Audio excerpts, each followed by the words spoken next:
Xin chào, tên tôi là Linh. Hola, mi nom Chad. Konnichiwa, watashi no namae wa Aaron desu. Juan Guan, my name is Ali Williams. Ni hao, Sir Eric Latimer. Shalom, Ani Abigail Bibb. Hola, mi nombre es Nicole Hess. Hello, my name is Micah Bibb, and we are Cultural Affinity. We accepted Mr. Plute's challenge to connect youth across the world using today's technology. Through this program, we've introduced members of our community and our school, the largest and most diverse school in DC, to people all around the world. One of the ways in which we reached out to other people of different cultures is through interviews, and a couple weeks ago, some French students came and visited us, and this is the result. Cue the video. More like the people leave only for jobs or school. It's not. It's different from here because in school it's very here in school it's very yes true, and in France it's cool. What is something that you love about your culture, not necessarily like French culture or just like your culture? Yeah, go ahead. Free, yeah, free. It is.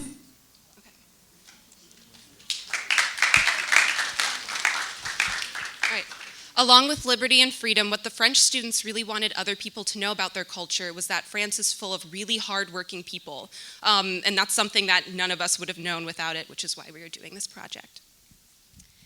In addition to interviewing the French students, we were also able to reach out to the Jordanian students that Mr. Plute had featured in his presentation, and we had a video conference with them.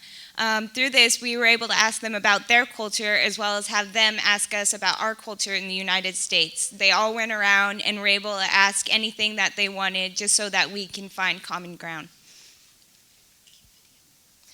Cue the video. What do you already know about the United States? What do you want to know? What do you want to know? Okay. What do you want to know about the United States? Everything. Just like.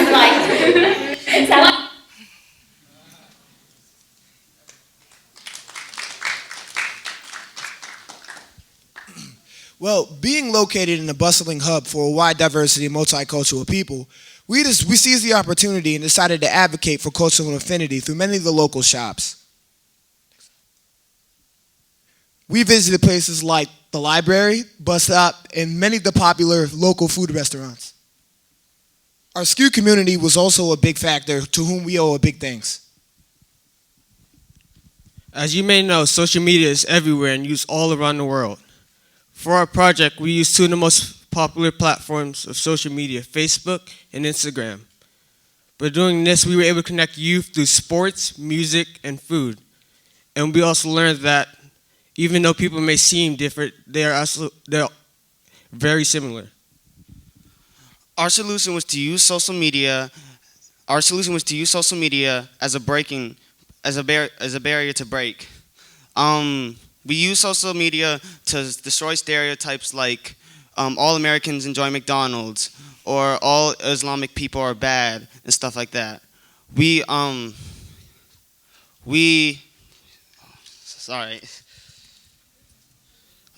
By using social media, we were able to clarify that.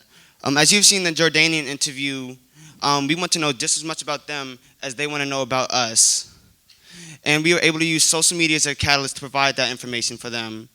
In conclusion, we were able to use social media to enhance communication and connection between other people. As many of my peers have stated, social media is the main network through which most information in the 21st century travels through. So as such, it was only fitting that we use that as the main conduit for us to break social stereotypes around the world. And that's what we did. And as for sustainability, we have on websites like Facebook and Instagram, as those websites evolve, cultural affinity will keep evolving with them until there's no need for us to break those cultural stereotypes because they will no longer exist. Wilson High School hosts over 44 nationalities, so that's where we got our inspiration for our logo. The multiple colors and the netting represents the way that we want to connect nations and cultures all around the world. Also, we've reached over 300 followers over Instagram and Facebook. And we invite you to follow us and answer this week's challenge. Where would you want to travel and why?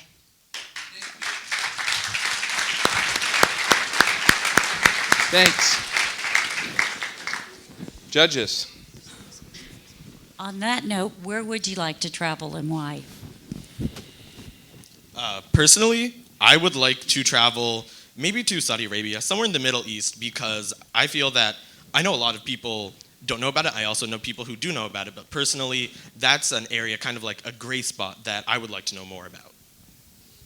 I would actually love to travel to Jordan and meet those students personally because they were just so welcoming, and they said anytime you visit Jordan, you can come and visit us. So I would love to do that. Ms. Gonzalez. Personally, I would like to travel to England because my favorite sport is soccer, and my favorite soccer team is Manchester United. So. It sounds like each of you was affected by this project, but can you speak to how it resonated more broadly within your school or with your community? I know a lot of people have come up to me in the hallway and been like, hey, Nicole, this is so cool. I really want to participate. So they send in their submissions and we post them on Instagram and Facebook to reach out to more people. And they share it with their friends and they share it with their friends. So it just keeps growing and it grows bigger each day. And so they talk about it with other people as well. So. I see in your statement that you said that in addition to interviewing students from other parts of the world, you were also able to interview students in your own community. What are one or two common things that you found, anything, if anything at all?